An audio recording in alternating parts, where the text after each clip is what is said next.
Arnaque à l'autographe de Steve. La misère de la tech chinoise. Travailler plus en Inde. Et toi, c'est quoi ton USB-C ? Ted Lasso à la Maison Blanche. Mardi 21 mars 2023. Fabrice Neumann. Benjamin Vincent. La quotidienne iWeek, épisode 354. Bonjour à toutes et à tous.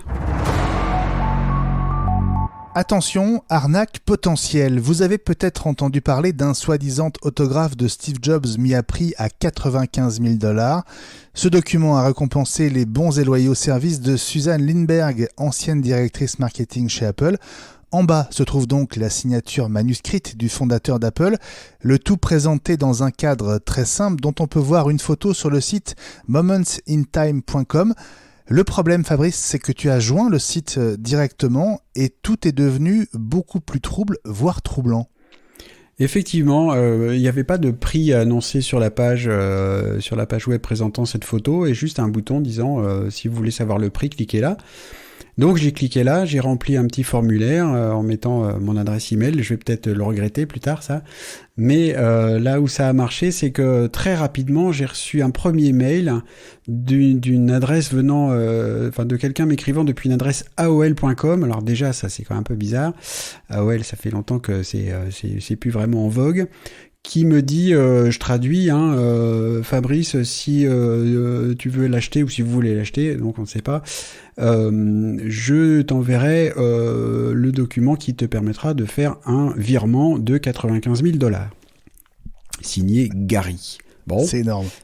C'est quand même génial. Et alors, et après, quelques minutes plus tard, j'ai reçu un autre mail d'une autre adresse, celle-là avec un numéro dedans et iCloud.com, disant, alors non plus Fabrice, mais Fabrix, il a déjà écorché mon nom, et je vais essayer de le traduire même comme il faut, c'est-à-dire, je t'enverrai le Jobs par FedEx lorsque j'aurai reçu ton virement bancaire. Merci beaucoup, et toujours signé Gary. Et dans le mail, il y a une photo prise à l'iPhone, mettons, d'un papier bancaire avec un numéro de compte bancaire, même pas complet, on voit pas tout le papier, posé à plat sur un set de table. Voilà. Alors, je vais pas faire un virement de 95 000 $ à un type qui m'envoie des mails comme ça avec un relevé bancaire pris en photo en papier sur un set de table. Donc c'est n'importe quoi. Et j'avoue que quand j'avais vu l'actu et j'avais regardé la photo, je me suis dit mais pourquoi cette dame Suzanne Lindberg en plus voudrait vendre ça, à moins qu'elle soit à la rue, mais enfin ça n'a pas de sens. Donc voilà, en fait on voulait en parler parce que je pense pas qu'aucun de nos auditeurs aurait eu envie d'acheter cette chose. Mais en tout cas, si jamais l'envie s'était montrée, retenez-la. À mon avis, c'est très louche. C'est même plus que troublant. La Chine n'en est pas à son coup d'essai en matière de protectionnisme. Selon le Financial Times, le gouvernement de Xi Jinping aurait décidé de donner un chèque en blanc, autrement dit des subventions sans plafond, à 5 grandes entreprises tech chinoises, dont Huawei, sévèrement touchées par les restrictions mises en place par les États-Unis, mais aussi le Japon et les Pays-Bas pour interdire la vente de semi-conducteurs à ces géants chinois. Il est temps de sortir l'industrie chinoise de la misère, c'est ce qu'aurait même déclaré un représentant politique local. Alors Fabrice, est-ce que la tech chinoise est au bord du gouffre à ce point ? Alors, probablement pas, mais moi j'y vois un épisode supplémentaire. On avait déjà dit qu'on en reparlerait souvent, et donc c'est l'épisode supplémentaire de cette volonté de sortie de Chine de pas mal d'entreprises, et on va en parler juste après, pour se sortir de cette dépendance à la Chine et aux usines chinoises.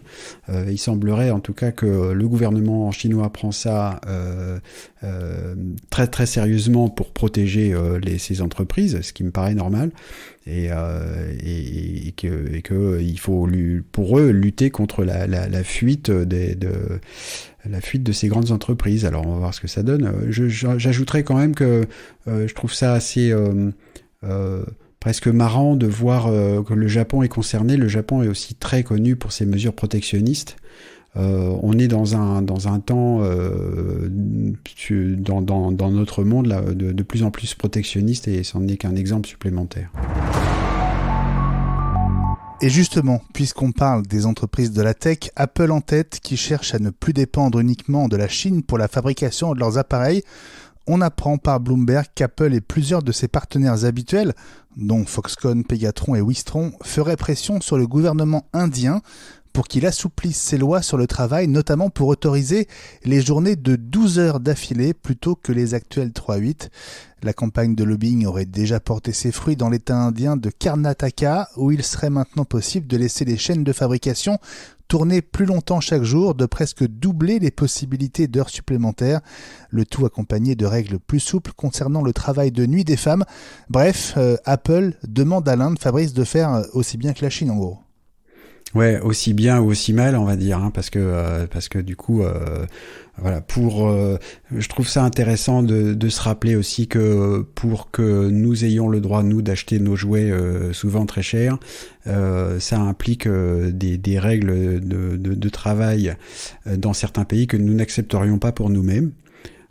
Et on voit aussi ce que ça signifie pour Apple d'essayer de sortir, comme on l'avait dit dans la news juste avant, sortir de Chine. L'idée, c'est pas forcément pour Apple de payer plus et donc de préserver ses belles marges. Et donc ces grandes entreprises, déjà Apple c'est gros, mais quand ça se met ensemble avec Foxconn, Pegatron et le reste, ça même sur un pays aussi grand, aussi immense que l'Inde, ça a de quoi faire pression. Quelque part ça fait même un peu peur en fait. Donc c'est pour ça que je pense que c'est intéressant vraiment de garder ça à l'esprit chaque fois qu'on veut s'offrir un nouveau jouet. Les prochains iPhones abandonneront le port Lightning au profit de l'USB-C, c'est quasiment acquis. Malheureusement, même si le U de USB veut dire universel, pas sûr que tout soit aussi simple. Selon l'analyste bien connu de toi, Fabrice Kuomingchi, Apple nous réserverait deux mauvaises surprises. Tout d'abord, seuls les iPhone 15 Pro bénéficieraient de toute la puissance de l'USB-C, notamment en termes de vitesse de transfert. Autrement dit, les iPhone 15 et 15 Plus resteraient limités aux 480 mégabits par seconde de l'USB 2 via un connecteur donc de type USB-C. L'autre avantage normalement de l'USB-C, c'est de pouvoir délivrer une plus grande puissance électrique et donc de charger le téléphone plus vite, sauf que cette amélioration serait réservée aux chargeurs certifiés MFI, autrement dit Made for iPhone, sur lesquels Apple touche une redevance. Alors Fabrice, est-ce que c'est encore un exemple pour Apple que chaque dollar compte ? Il semblerait. Parce que alors on sait que depuis plusieurs générations il n'y a plus de chargeur dans les boîtes d'iPhone, il n'y a plus que le câble. Mais si les iPhones proposent une charge rapide, alors on pourrait aussi revenir sur le sujet, c'est vrai, on a tous tout un tas de chargeurs chez nous, mais qui sont souvent limités à 5 ou 10 watts. Et pour faire une charge rapide, il faut des chargeurs plus puissants. Et donc on commence à voir des photos d'un chargeur de marque Apple de 20 watts, qu'il faudrait donc acheter en plus, puisqu'il ne sera pas fourni dans la boîte. Et donc, par définition, un chargeur Apple, ça fait des sous pour Apple. Et d'autres chargeurs qui permettraient de charger l'iPhone un peu plus vite seraient donc certifiés MFI pour pouvoir le faire. Apple toucherait encore un petit peu de sous là-dessus.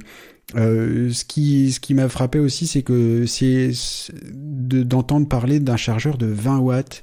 Et 20 watts, c'est pas beaucoup, en fait. On a vu des smartphones se charger très vite, notamment au Mobile World Congress de Barcelone, pour charger justement pas un iPhone, un smartphone en 10 minutes, il faut un chargeur de 100 watts.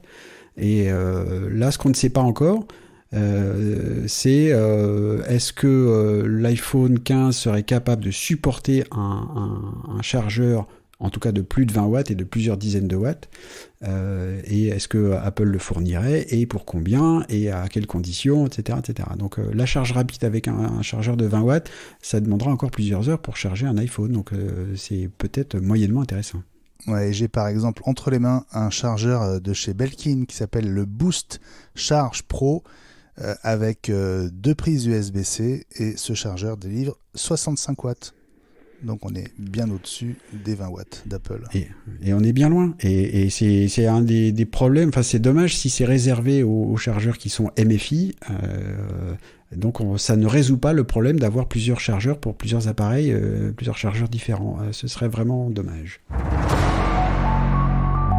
Et puis une visite pas comme les autres à la Maison Blanche. Une partie de l'équipe de la série Ted Lasso a en effet été reçue par le président Joe Biden et son épouse Jill Biden, qui est médecin, détail qui a son importance.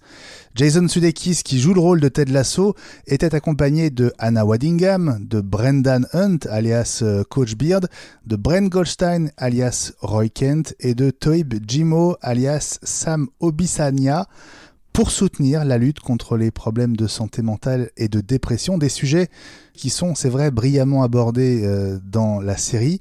Jason Sudeikis a aussi pris la parole devant le podium habituel des conférences de presse de la Maison Blanche. Alors, déjà en soi, c'est un événement, évidemment, mais à quand l'équipage de For All Mankind ? Alors, c'est pas gentil ce que tu me fais quand même, Benjamin. Alors, outre le fait que la Maison Blanche reçoit des acteurs d'une série télé, il y a un vrai thème derrière qui est cher à l'administration actuelle. Jason Sudeikis qui a pris la parole donc à ce fameux podium qu'on connaît tous. Moi, j'ai écouté une partie de son intervention et c'était très touchant. C'est-à-dire que on sent bien d'ailleurs de le voir comme il est lui, Jason Sudeikis, avec pour une fois une moustache à la Ted Lasso, donc le mélange est assez frappant, et puis il y a une sincérité qui sort de son discours sur ce sujet qui est vraiment touchante, et puis il faut pas nier que c'est donc quand même aussi un coup de pub assez monumental pour cette série que plein de gens connaissent et que de plus en plus de monde vont connaître et qui pour Apple TV+ est sûrement un coup de boost absolument monumental. La quotidienne à Week revient demain.